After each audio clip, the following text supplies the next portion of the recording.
or something, was watching you from the corner of your bedroom. That prickling sensation on the back of your neck, the feeling that if you just turned your head fast enough you might catch a glimpse of what's been there all along.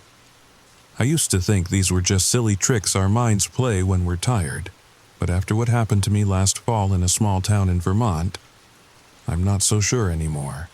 If you're listening to this while tucked in bed, you might want to check that your doors are locked, and maybe leave a light on. What I'm about to share might have you questioning those strange sounds your house makes at night, those shadows that don't quite match what's casting them. Before I dive in, if you find yourself getting pulled into this story, make sure to hit like and subscribe. I've got plenty more experiences to share, and trust me, this is just the beginning. Drop your own strange experiences in the comments. I'd love to know if I'm not alone in what I've witnessed. All right, enough chatter, let's begin our story. The story begins now. It all started when my Aunt Meredith passed away last September. We weren't particularly close. She was my mother's eccentric older sister who lived alone in a Victorian house in Oak Brook, Vermont.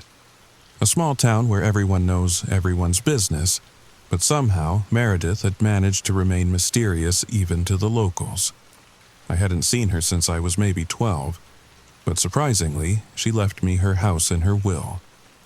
"You always had an open mind, Emma," her lawyer read from her letter. "The house needs someone who can see things as they truly are."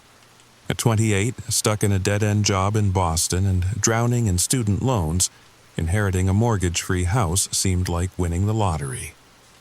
Even if it meant relocating to a town I barely remembered from childhood's summer visits.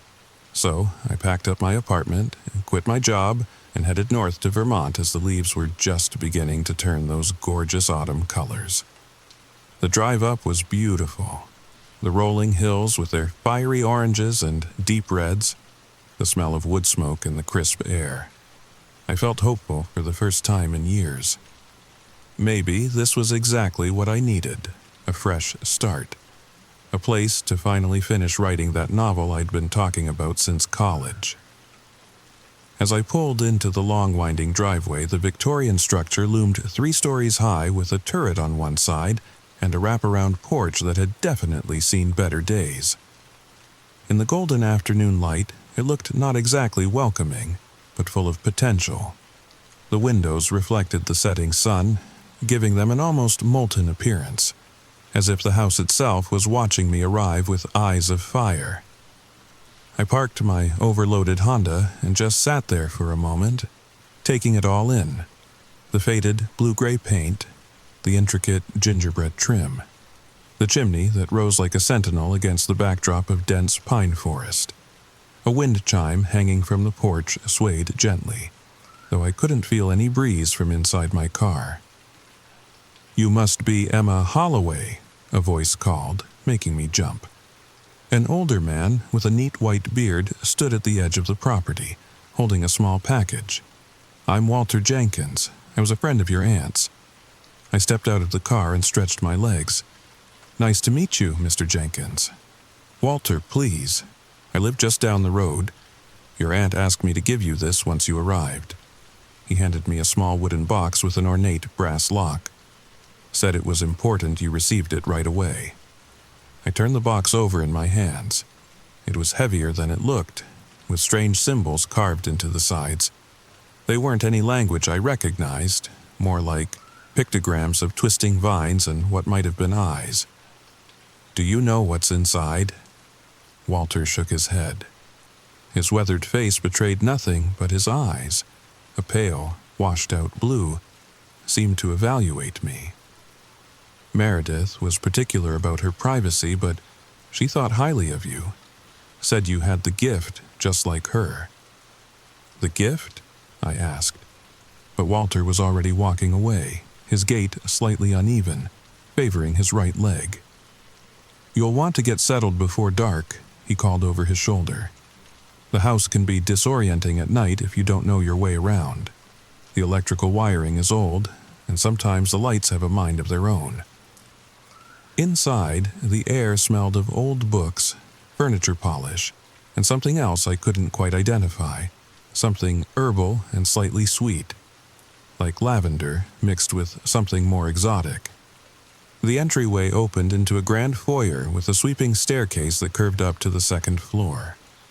Dust motes danced in the beams of late afternoon sunlight streaming through stained glass panels beside the door. To my right was what appeared to be a formal sitting room with furniture draped in white sheets, giving them the appearance of silent ghosts frozen in conversation. To my left was a cozy library with floor-to-ceiling bookshelves filled with leather-bound volumes, their spines faded with age but clearly well-loved. That's when I heard it. A soft thump from somewhere upstairs, like something being dropped, or like footsteps. It was distinct enough that I couldn't mistake it for the house settling. "Hello?" I called, my voice echoing slightly in the high-ceilinged foyer. "Is someone there?"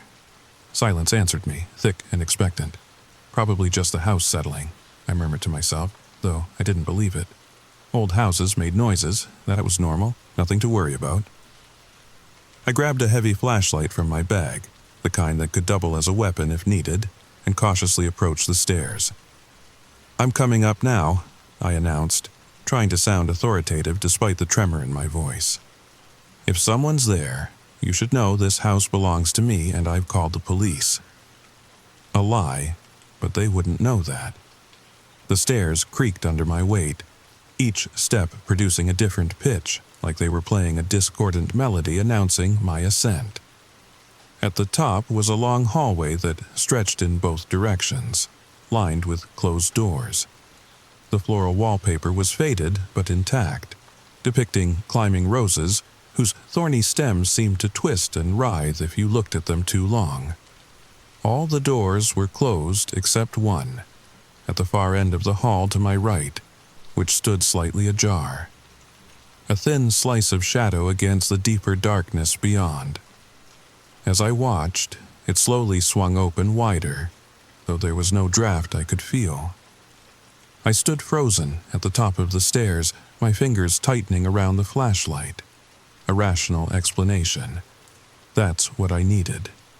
Maybe it was just an air current. The house breathing as the temperature outside dropped with the setting sun. "Hello?" I called again, my voice sounding small in the hushed corridor. Forcing myself to move, I approached the open door slowly. My heart pounded so loudly I was sure anyone hiding in the room would hear it before they heard my footsteps. Inside was a bedroom with a large four-poster bed, the duvet perfectly smooth as if recently made. An antique vanity sat against one wall, its mirror cloudy with age. Near the bay windows was a sitting area with a Victorian fainting couch and a small table that held a silver tea service, tarnished but elegant. The room appeared empty of any living presence, yet it didn't feel vacant. The air was different here, colder, with a faint scent of roses and something metallic, like old pennies. The closet door was open a crack, and something glinted from within. Drawing a deep breath, I crossed the room, floorboards sighing beneath my weight, and pulled the door open fully. My aunt's clothes hung neatly in rows. Vintage dresses, tailored suits in styles from the 1940s through more recent decades.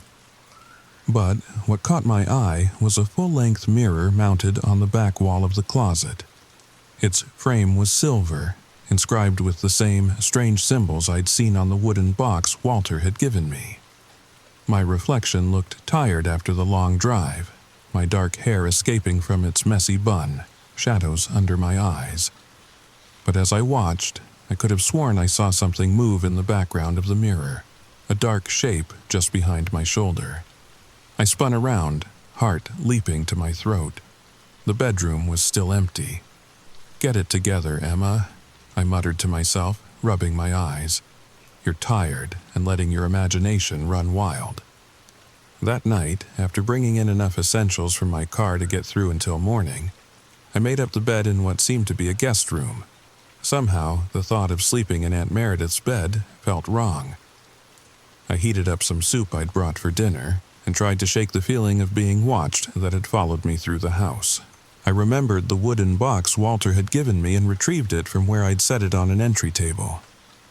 Examining the lock more closely, I noticed there was no obvious keyhole, just a circular depression with those same strange markings around the rim.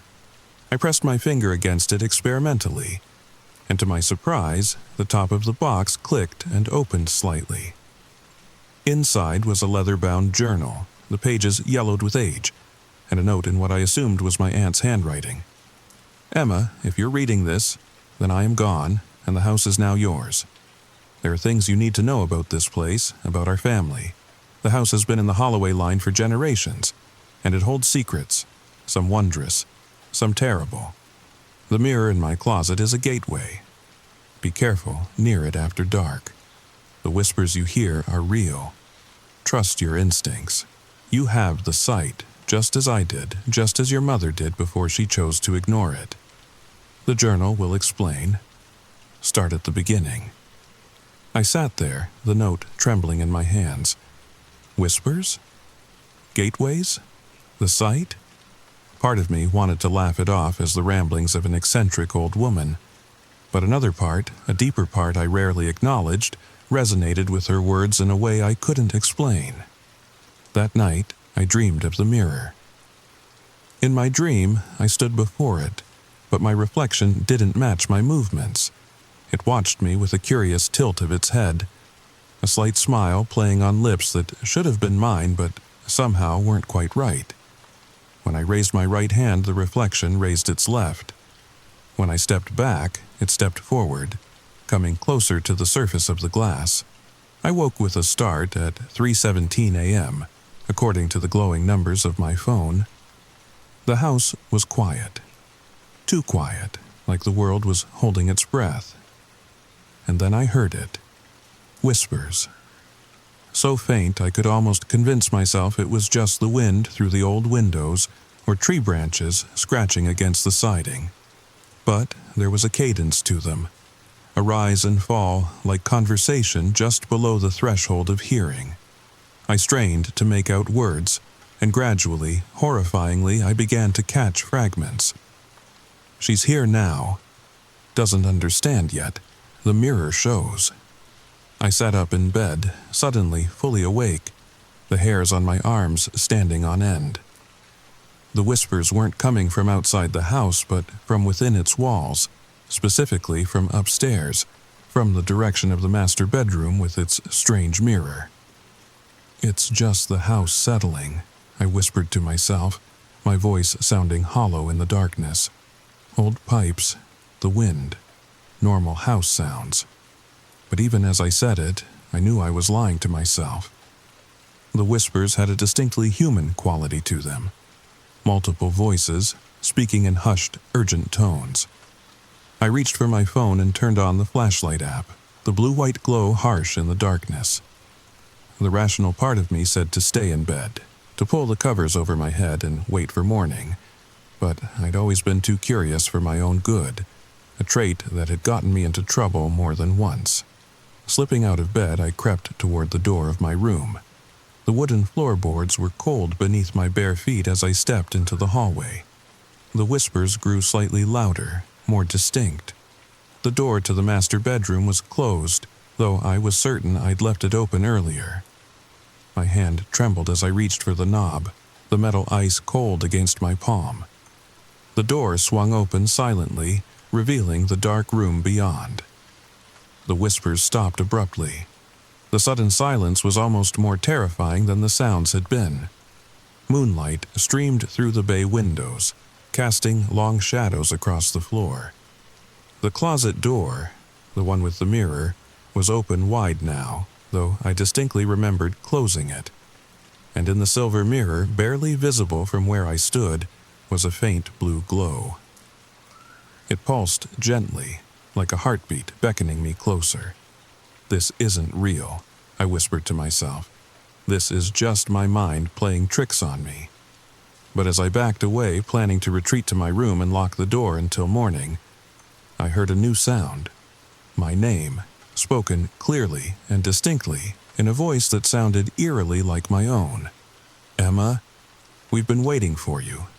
I should have run. Any rational person would have grabbed their keys and fled that house in the middle of the night. But something kept me rooted to the spot. Curiosity, perhaps, or something deeper, a sense of recognition, as if I'd been waiting for this moment without knowing it. "Who's there?" I called, my voice steadier than I expected. No answer came, but the blue glow from the mirror pulsed more insistently. Against every instinct screaming at me to leave, I found myself moving forward, drawn to the closet and the strange mirror within like a moth to flame. The temperature dropped noticeably as I approached. My breath fogged in front of me, though it was only September and nowhere near cold enough for that. The whispers returned, a chorus of voices speaking just below the threshold of understanding. Standing before the mirror, I no longer saw my own reflection. Instead, the glass showed the same room I was standing in, but different somehow, more vibrant, with colors I couldn't quite name, and there were people, or what looked like people, moving about in that other version of the bedroom. One figure stood front and center, a woman in an old-fashioned dress with my face, but not quite. Her eyes were a deeper blue than mine, her hair longer and styled in an elaborate updo that belonged to another century. She smiled when she saw me, a smile that didn't reach her eyes. "Finally," she said, her voice clear despite coming from the other side of the glass. "We've waited so long for another with the sight." "Who are you?" I asked, my voice barely above a whisper. "I am Elizabeth Holloway, the first keeper of this house, your great-great-grandmother." She gestured to the others behind her, translucent figures in clothes from different eras. "And these are the others who have served as keepers over the years. Your Aunt Meredith was the last." I recognized my aunt among them now, looking younger than I'd ever seen her in life. She nodded at me, her expression a mixture of sadness and relief. "This isn't possible," I said, shaking my head. "Mirrors don't work this way. You can't be real." Elizabeth laughed, a tinkling sound like breaking glass. "The mirror isn't the gateway, child. It merely reveals what's already there. The thinness between worlds in this place. Your aunt understood. She communed with us regularly." "What do you want from me?" I asked, fighting the urge to touch the glass to see if my fingers would pass through. "Want? We want nothing from you. We offer you something instead: knowledge, power, the ability to see beyond the veil that blinds most humans." Her smile widened. "Your aunt used this gift to help many people in Oakbrook. She could see things others couldn't. Lost objects, hidden truths, glimpses of what might be." "And the price?" I asked, because there's always a price in stories like this. Elizabeth's smile faltered slightly. "Perceptive. Yes, there is a cost. The sight shows many things, some wondrous, some terrible. Once you truly see, you can never unsee. And there are entities that notice those who can perceive them." As if summoned by her words, a shadow moved behind Elizabeth. Something tall and spindly with too many limbs, with eyes that reflected light like an animal's. It moved with a fluid grace that was both beautiful and deeply wrong, its proportions shifting subtly as if it couldn't quite decide on a shape. What was that? I stumbled backward, my heart racing. "One of the Watchers," Elizabeth said calmly. "They're curious about us, as we are about them. They mean no harm. Usually." "Usually?" My back hit the bedroom wall. I wanted to run, but my legs felt like lead. "Every gift has its dangers, Emma. But you're a Holloway woman. The sight runs in your blood. Whether you embrace it or not, your mother chose to turn away from it. That's why she left Oakbrook, why she rarely spoke of her childhood here. But you're different. I can tell." "The equinox is in 3 days," she continued. "The veil will be at its thinnest then. That's when you must choose whether to fully accept the sight or reject it forever." "And if I reject it?" I asked. Elizabeth's expression darkened. "Then you should leave this house and never return. It won't be safe for you otherwise. The watchers don't take kindly to being perceived and then ignored." The mirror rippled, and I was looking at my own reflection again. Over the next 2 days, I read the journal and learned more about my family's strange legacy. The property sat on what Elizabeth called a confluence of energies, a place where the barrier between realities was naturally thin. The house itself, with its specific dimensions and positioning, had been designed to amplify this quality. The mirrors throughout the house served as focal points. The one in the master closet was the strongest, crafted with silver from a meteorite, and enhanced by rituals Elizabeth had discovered in her research into the occult. The Watchers had first appeared to Elizabeth 6 months after the house was completed. Curious entities from another plane of existence, drawn to her ability to perceive them. Over generations, the relationship between the Watchers and the Holloway women had evolved, sometimes collaborative, sometimes adversarial. The journal entries became increasingly disturbing as I read on. Accounts of Watchers occasionally taking a too keen interest in certain keepers. Times when they'd tried to influence events in town through their human intermediaries.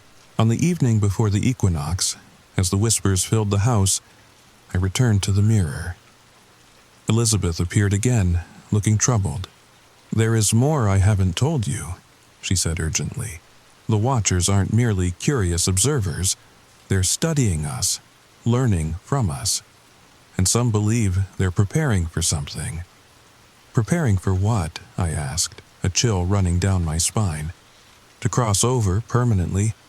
Your Aunt Meredith discovered their plan just before her death. That's why she left the house to you specifically. She believed you were the only one who could stop them." As she spoke, I noticed movement behind her. A Watcher, moving closer to the mirror's surface, its impossible form becoming clearer, more defined. "They're listening," I whispered. "The equinox arrives tomorrow at precisely 8:03 p.m., Elizabeth said. "That's when they'll attempt to cross over in force. The final pages of the journal contain Meredith's instructions. A ritual to seal the gateway. You'll need certain items." The mirror's surface suddenly distorted. Elizabeth's image fragmented as something else pushed its way to the front of the glass. A face, if you could call it that, with too many features arranged in impossible configurations. Eyes that opened to reveal more eyes within. A mouth that spiraled inward like a nautilus shell. "Emma Holloway," it said, in a voice that seemed to speak directly into my mind. "We have waited for one like you." "What do you want?" I asked, struggling to maintain my composure. "To experience your world directly. We have observed long enough. Now we wish to participate." "And the people of this world? What happens to them?" The entity made a sound like laughter. "Some will adapt to our presence. Others will not. Evolution requires sacrifice." I understood then why Aunt Meredith had left me the house. Not because I was special or powerful, but because I was outside the cycle that had been established. I hadn't grown up with the site, hadn't been conditioned to accept this strange relationship with the Watchers. I ran from the room and found Meredith's hidden instructions in the journal. The house itself was a kind of machine designed to either thin the veil between worlds or strengthen it. The mirrors were crucial components, and the silver mirror needed to be shattered at exactly the moment of the equinox. By late afternoon on the day of the equinox, everything was ready. I'd spent hours following Meredith's instructions, moving mirrors to specific positions throughout the house, marking them with symbols drawn in a mixture of salt and my own blood. I stood in the master bedroom, a heavy brass candlestick in my hand, watching the ornate clock on the mantel tick closer to 8:03 p.m. My palms were sweaty, my mouth dry with anticipation and fear. The room had grown colder with each passing minute.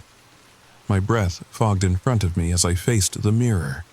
were not just one, but dozens of watchers now pressed against the glass from the other side, their impossible anatomies overlapping and shifting like a living kaleidoscope of wrongness. You cannot stop what has been in motion for generations. Their collective voice resonated in my head, a sound like thousands of whispers all speaking in unison. We will come through with or without the gateway. We will take what we desire. Maybe, I replied, raising the candlestick, but not today and not through my family's house. The clock began to strike 8. On the third chime, I swung the candlestick with all my strength, shattering the silver mirror into countless glittering shards. What happened next defies easy explanation. The fragments didn't fall to the ground but hung suspended in the air, each reflecting a different angle of the room, of the watchers, of me. The temperature plummeted further, frost forming instantly on every surface. A high-pitched keening sound filled the air, painful to hear. The suspended mirror fragments began to spin, slowly at first, then faster, creating a vortex of light and shadow. Through each fragment I could see the watchers being pulled backward away from our world. Their voices rose in a cacophony of rage and frustration that threatened to split my skull. Limbs that shouldn't exist reached toward me, stretching impossibly but finding only empty air. The vortex spun faster, the fragments blurring into a solid circle of light. And then, with a sound like thunder, they imploded, collapsing to a single point before falling to the floor as nothing more than ordinary broken glass. The whispers stopped. The cold receded. The pressure that had been building in the house released with an almost audible sigh. I stood there, surrounded by mirror fragments, my heart pounding in my ears. Had it worked? Had I sealed the gateway as Aunt Meredith intended?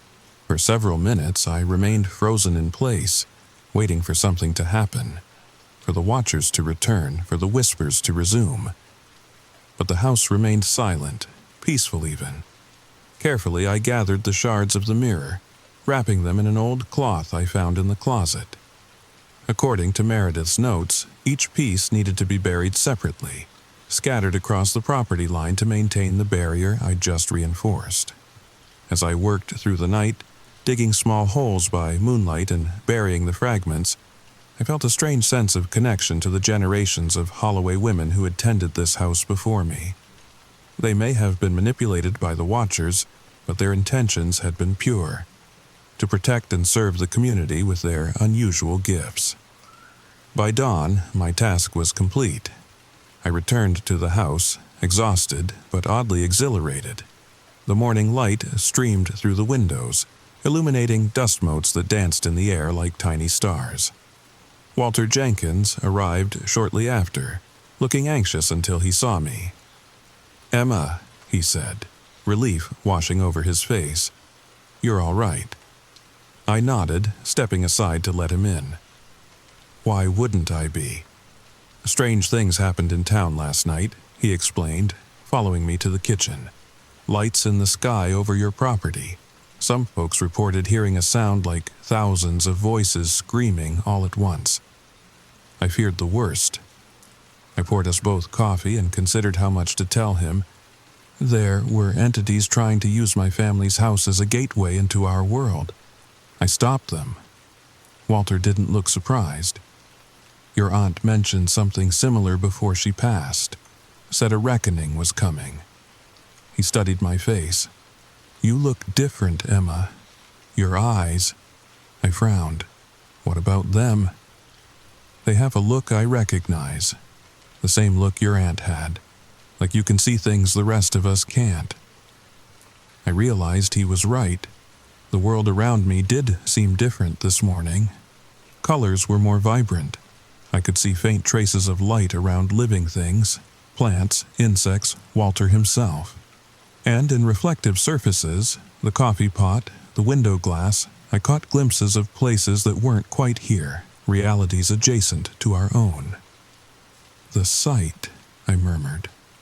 I thought I rejected it, but perhaps it's not something you can reject once it's awakened. Walter suggested gently. Your aunt always said it was both a blessing and a burden. I think I'll stay, I said finally. At least for a while. Walter smiled. Welcome home, Miss Holloway. In the weeks that followed, people began to come to me with their problems, just as they had gone to Aunt Meredith. A farmer wanting to know where to dig a new well. A mother whose child's illness baffled doctors. A widow who'd lost her husband's wedding ring. I helped where I could, slowly growing into my role as the newest keeper of the Holloway house. I continued reading the journal, learning from those who'd come before me while being careful to avoid their mistakes. The whispers never entirely went away. On certain nights, especially when the moon is full or during the turning of the seasons, I can still hear them, faint and distant, like echoes from another world. Sometimes, out of the corner of my eye, I catch glimpses of impossible anatomies, of eyes watching from shadows, too dark for midday. The watchers, or something like them, observing from a safer distance now. Are they real, or just my mind playing tricks on me? Perhaps both. Perhaps that's what the sight truly is. The ability to perceive the blurred boundary between reality and imagination, between what is and what might be. The house is quiet now, mostly. The mirrors reflect only what they should. And if sometimes, late at night, I find myself standing before the space where the silver mirror once hung, feeling a pull toward something just beyond my perception, well, that's between me and the whispers that may or may not be real. After all, the most terrifying question isn't whether the monsters exist.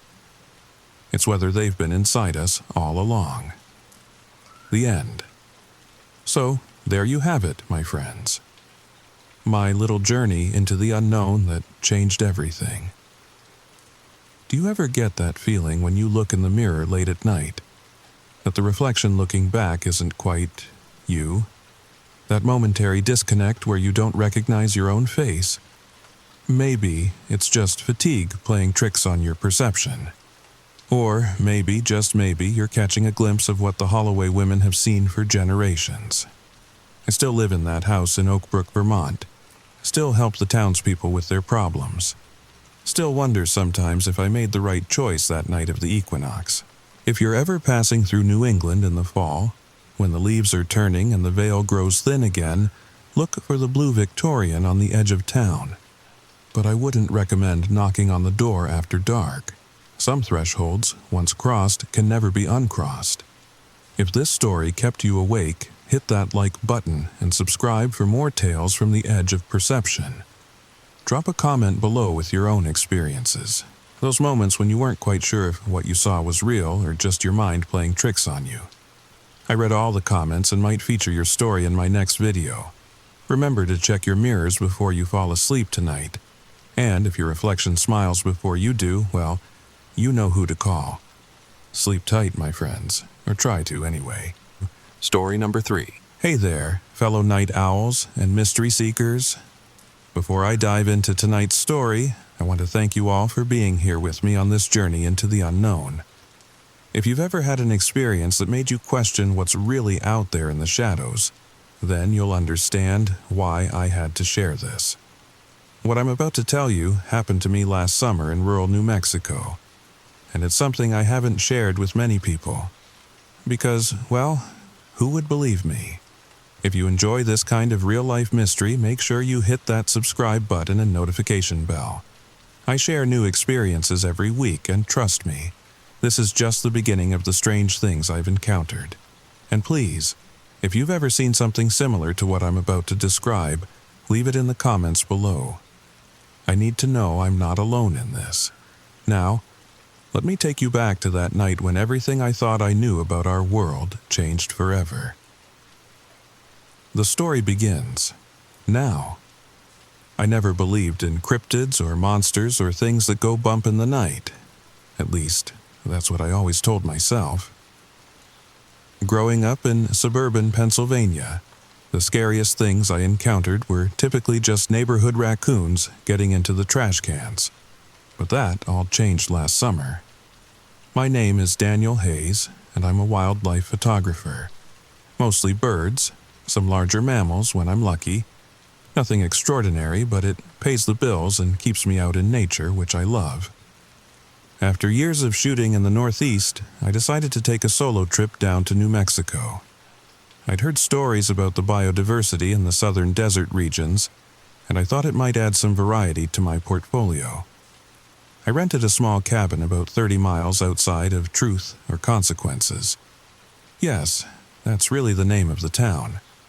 It sits at the edge of the Gila National Forest, a massive wilderness area that stretches over 3 million acres. The cabin itself was nothing special. One bedroom, a small kitchen, and a porch that faced west towards the setting sun. But the isolation was perfect for what I needed. The nearest neighbor was about a mile down the dirt road, an older man named Frank who'd lived there for decades. Frank was the kind of local character you'd expect to find in a place like this. Weathered face, perpetually squinting eyes, and hands that told stories of hard work. When I arrived, he helped me unload my gear from the rental car. "You picked a good time to visit," he said, handing me my camera bag. "Not too hot yet, but you'll want to be careful out there." I smiled, assuming he meant the usual warnings about rattlesnakes and dehydration. "I've done my homework," I assured him. Frank looked at me for a long moment, his expression unreadable. "It's not just the wildlife you know about that you need to watch for." He paused. "There's been sightings." I felt a little chill despite the warm evening air. "Sightings of what?" He shook his head slightly. "Probably nothing. Just keep your wits about you when you're out there alone." And with that cryptic warning, he headed back to his own place. I dismissed it as the kind of local folklore you'd expect in a remote area. Stories passed down to keep strangers on their toes. The first 3 days were uneventful but productive. I captured some beautiful shots of desert landscapes, several species of hawks I hadn't photographed before, and even a family of javelinas crossing a dry riverbed at dawn. The solitude was refreshing after months of city living. On the 4th night, I was sitting on the porch reviewing the day's photos on my laptop. The sun had set about an hour earlier, and the desert was alive with sounds. Coyotes in the distance, the constant chirping of insects, the occasional rustle in the underbrush around the cabin. It was peaceful, until it wasn't. Around 10 p.m., I noticed something odd. The insects had gone silent. Not gradually, but all at once, as if someone had flipped a switch. Even the distant coyotes had stopped their yipping. The silence was absolute and immediately unsettling. I closed my laptop, straining to hear anything in the darkness beyond the small circle of light from my porch lamp. Nothing. Just that heavy, waiting silence. I stood up, feeling suddenly exposed. "Hello?" I called out, immediately regretting it. My voice sounded unnaturally loud in the stillness. No response.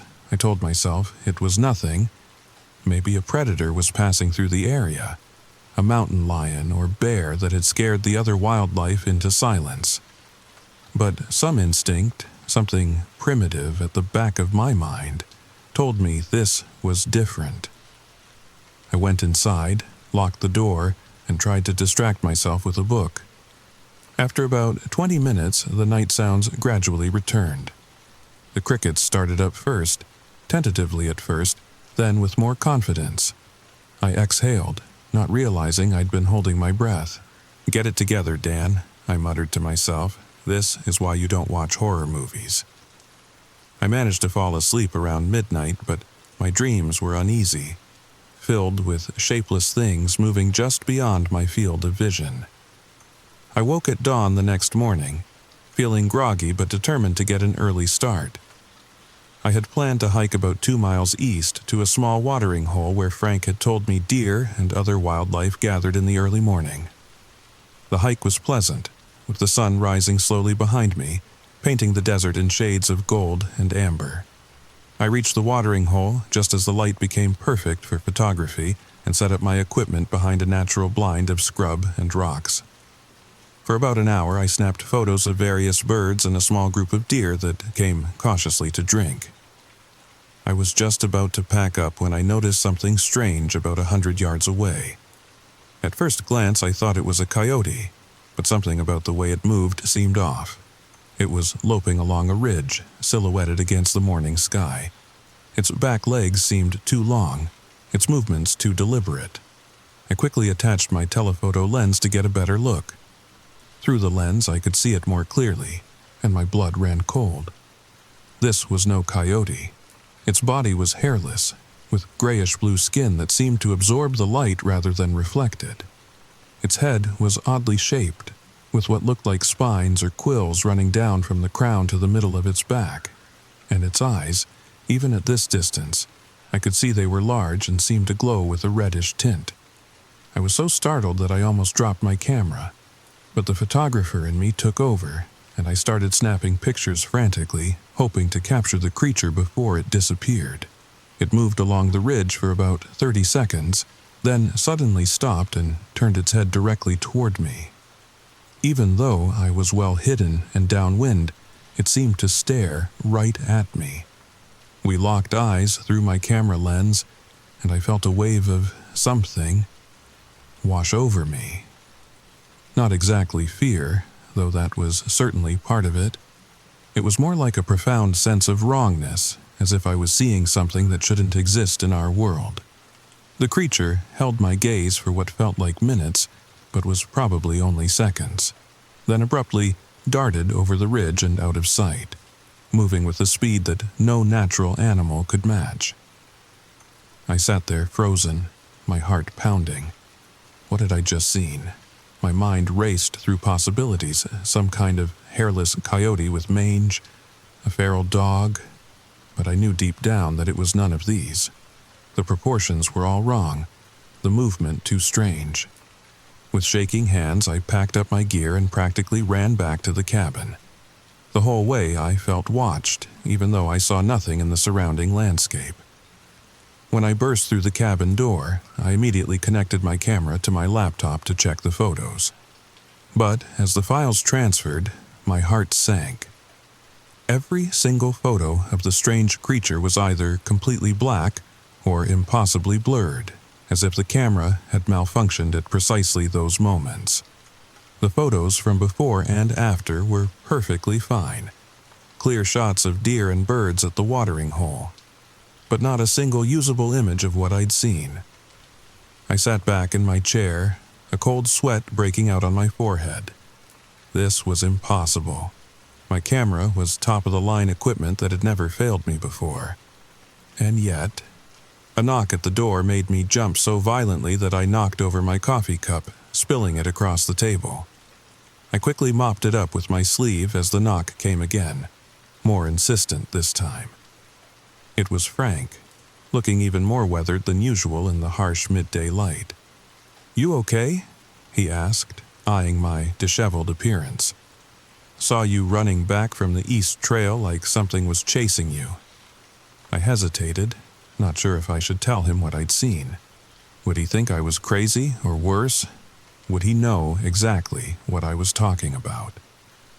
I saw something out there," I finally said. "By the watering hole." Frank's expression didn't change, but something shifted in his eyes. "Describe it," he said simply. So I did, in halting detail. The hairless body, the elongated back legs, the spine-like protrusions, those unsettling red eyes. As I spoke, Frank's posture grew more rigid, his weathered face impossible to read. When I finished, he was quiet for a long moment. Then he sighed deeply and said, "You saw El Chupacabra. The goat sucker?" I asked, recalling vague stories I'd heard over the years. I thought that was just a myth, or something from further south like Puerto Rico or Mexico. Frank shook his head slowly. "They're here too. Not many, but they're here. Been more sightings the last few years, usually after livestock goes missing." I didn't know whether to feel relieved that he believed me or more terrified that he was confirming my experience wasn't a hallucination. "Did you tell anyone else what you saw?" he asked sharply. "No, just you." He nodded, seemingly satisfied. "Keep it that way. Most folks will think you're crazy. The ones who don't might want to go looking for it. And trust me, nobody should be doing that." "Why not?" I asked, though part of me already knew the answer. Frank's eyes met mine, deadly serious. "Because they hunt at night. And they're not just interested in goats." He wouldn't elaborate further, just advised me to stay in after dark and to be back at the cabin well before sunset each day. I agreed, though I wasn't planning on venturing out again anyway. That night, I didn't sit on the porch. I stayed inside with all the lights on, checking the locks on the doors and windows repeatedly. I tried to distract myself with TV, but the satellite reception was spotty, and my mind kept returning to those glowing red eyes staring directly at me. Around midnight, I finally decided to try to sleep. I was exhausted from the adrenaline crashes throughout the day, and I figured I would need to be alert tomorrow for the drive back to civilization. Because I had made up my mind, I was cutting my trip short. No photo was worth this kind of fear. I had just drifted off when a sound jerked me awake. Scratching. Soft but insistent, coming from the bedroom window. I froze, straining my ears in the darkness. It came again, scratch, scratch, pause, scratch, like claws or nails dragging slowly across the glass. My mouth went dry. I reached for my phone on the nightstand, fumbling in the dark, and turned on the flashlight. The beam cut through the darkness, illuminating the window, but there was nothing there. Just the black glass reflecting the light back at me. The scratching had stopped the moment I turned on the light. I sat motionless, barely breathing, listening intently. For several minutes there was nothing. Just as I was beginning to think I had imagined it, the scratching came again, but this time from the front of the cabin. I got out of bed, my legs feeling like lead, and moved cautiously through the small living area to the front door. The scratching continued, rhythmic and deliberate. Standing well back from the door, I called out, "Who's there?" My voice cracked embarrassingly. The scratching stopped instantly. Then, after a pause that felt like forever, something else began. A low, rumbling growl, unlike anything I'd ever heard before. Not a dog or a bear or any animal I could identify. It was almost mechanical in its consistency, but with organic undertones that made the hair on my arms stand up. And then, worst of all, it changed. Modulated. As if the thing making the sound was attempting to mimic human speech. The growl rose and fell in a pattern that chillingly resembled the cadence of my own question. "Who's there?" I stumbled backward, nearly falling over the coffee table. This couldn't be happening. It had to be my imagination, or maybe some kind of desert bird or animal I wasn't familiar with. But deep down, I knew exactly what was outside my door. The mimicking growl came again, closer this time, as if whatever was making it had pressed itself right against the door. Then came the scratching again, more forceful now, moving from the door to the front window, then along the wall to the side of the cabin. It was circling the cabin, testing every possible entrance. I retreated to the bedroom, closed and locked the door, and wedged a chair under the knob for good measure. I sat on the bed, phone in hand, my finger hovering over the emergency call button. But who would I call? And what would I say?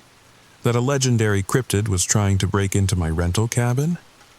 Besides, the nearest help was probably 30 minutes away, at least. The scratching and growling continued for what felt like hours, moving from window to window, occasionally pausing as if the creature was listening for my movements inside. I sat perfectly still, hardly daring to breathe. Eventually, the eastern sky began to lighten with the first hints of dawn. As if on cue, the noises outside stopped. I waited another 30 minutes to be sure, then cautiously emerged from the bedroom. The cabin appeared undisturbed, but when I finally worked up the courage to look outside, I found something that made my blood run cold. All around the perimeter of the cabin, in the soft desert soil, were tracks. Not human footprints, not paw prints of any animal I recognized. They were almost triangular, with 3 distinct toe-like protrusions at the front, and they sank deep into the ground, suggesting significant weight. I took photos of the tracks, half expecting these to be corrupted as well, but to my surprise, they came out perfectly clear. At least I would have some evidence of my encounter, even if the creature itself had somehow evaded being photographed. I was throwing my belongings into my suitcase when Frank's truck pulled up outside. He took one look at the tracks surrounding the cabin and at my pale face, and he nodded grimly. "You're leaving," he stated, rather than asked. "Wouldn't you?" I countered. He shrugged. "It's my home. Has been for 40 years, can't leave every time one of them passes through." "How do you protect yourself?" I asked, genuinely curious despite my fear and desperate need to get away. Frank hesitated, then said, "They don't like iron. Old world superstition, but it seems to work. I keep iron horseshoes over all my doors and windows." I wanted to ask more, but my desire to get on the road overrode my curiosity. I thanked him for his help, promised to mail him copies of the track photos, and was in my car within 20 minutes, the engine running before I'd even closed the door properly. As I drove away, I caught a glimpse of Frank in my rearview mirror, standing beside one of the tracks, looking not at it, but at the distant ridge where I had first spotted the creature. His posture was alert, watchful, like a man who knew he was being observed in return. The drive back to Albuquerque was a blur. I kept checking my mirrors, half expecting to see something loping along the roadside, keeping pace with my car. But the journey was uneventful, and by late afternoon I was at the airport, changing my flight to the earliest available departure. In the terminal, waiting for my flight, I couldn't shake the feeling of being watched. Every announcement over the PA system made me jump. Every passing shadow seemed to hold some hidden threat. I found myself studying the faces of my fellow travelers, searching for... what? Red eyes? That strange, predatory stillness I'd sensed in the creature? I knew I was being paranoid, but the experience had shaken me to my core. The flight home was torture. 5 hours trapped in a metal tube, surrounded by strangers, with nowhere to run But that was ridiculous. Whatever I'd seen was back in the New Mexico desert, not following me across the country. Still, I couldn't sleep. Every time I closed my eyes, I saw that silhouette on the ridge, those eyes finding me despite my hiding place. I ordered 3 scotches in quick succession, ignoring the flight attendant's concerned glance. The alcohol dulled my nerves, but couldn't erase the memory. When we landed in Philadelphia, it was raining. A typical East Coast downpour that somehow felt comforting after the dry, alien landscape of the desert. The familiar humidity wrapped around me like a blanket as I stepped outside to wait for my Uber. Home. I was home. Safe. My apartment, when I finally reached it, was exactly as I'd left it. The stack of mail on the floor. The unwashed coffee mug in the sink. The fern by the window that was miraculously still alive despite my neglect. Everything normal, everything as it should be. I dropped my bags, took the longest, hottest shower of my life, and fell into bed, exhausted beyond words. For the first time in days, I slept without dreaming. The next morning, I woke to sunshine streaming through my blinds and the sounds of city traffic below. The events in New Mexico already felt distant, like something that had happened to someone else, or something I'd watched in a movie rather than lived through myself.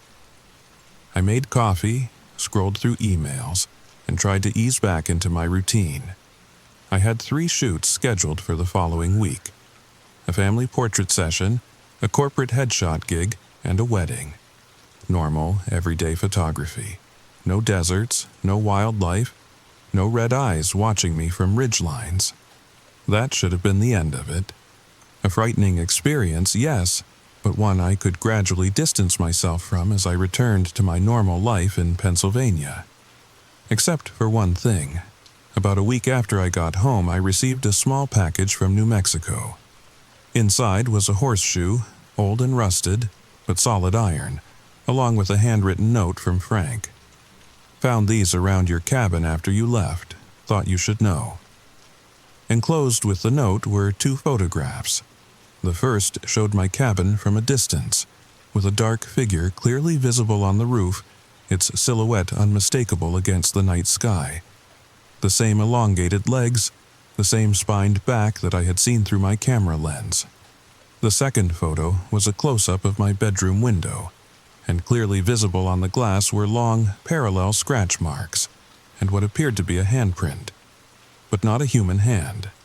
This had 5 digits like ours, but they were unnaturally long and ended in points that had visibly scored the glass. The photos were dated the night after I left. Most disturbing of all was what Frank had written on the back of the second photo. It came back 3 nights in a row. Always to your cabin, never mine. It was looking for you. I don't know why it chose me or what it wanted.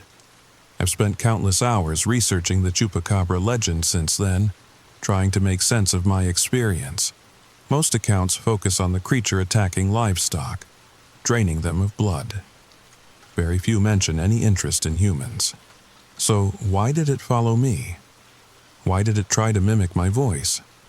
And most troublingly of all, why did it return after I was gone? I keep the horseshoe above my apartment door now. My neighbors think it's a cute rustic decoration, but I know better. Sometimes at night, especially when I'm alone, I imagine I hear scratching at my window, even though I live on the 5th floor. About a month after my return, I woke at 3:17 a.m. to the sound of something dragging across my bedroom window. Not the random tapping of a tree branch. We don't have trees tall enough to reach the 5th floor, but that same deliberate scratch. Scratch. Pause.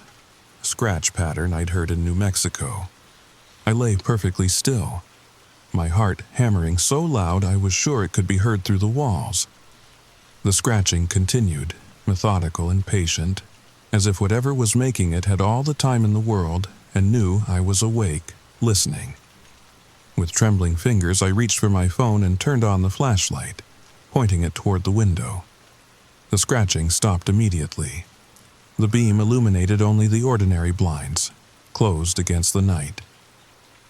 After a full minute of silence, I gathered my courage and crept to the window, lifting one slat of the blinds to peer out. At first, I saw nothing but the empty fire escape and the streetlights below. Then, movement caught my eye, something dark and fluid disappearing around the corner of the building. Something moving far too quickly for its size. Something that shouldn't have been able to scale a 5-story apartment building in the first place. I didn't sleep again that night. The next morning, I asked my super if anyone had reported strange noises or sights around the building. He looked at me like I was crazy and said no, just the usual city sounds. But when I returned to my apartment after work, I noticed something I hadn't seen in the darkness. 3 long, parallel scratch marks on the outside of my window glass, identical to those in Frank's photograph. When I called the super again, he dismissed them as damage from window washers or maybe some neighborhood kids pulling a prank. But I knew better. That night, I lined my windowsill with iron nails I'd bought at the hardware store. The scratching didn't come back, at least not to that window. But 2 nights later, I heard it at the living room window instead. Then the kitchen. Then back to the bedroom, as if it was testing my defenses, looking for a way in. And occasionally, when I'm reviewing photos from a day's shoot, I'll find one that's completely black or inexplicably blurred, sandwiched between perfectly normal images. When that happens, I check all my locks, turn on all my lights, and wait for dawn with the iron horseshoe clutched in my hand. Because I know now that some legends are real, and I fear that once a chupacabra has chosen you, it doesn't easily let go. So, there you have it, friends. My encounter with something that shouldn't exist but does. I've shared this story not to frighten you, but because keeping it to myself was becoming unbearable. And perhaps,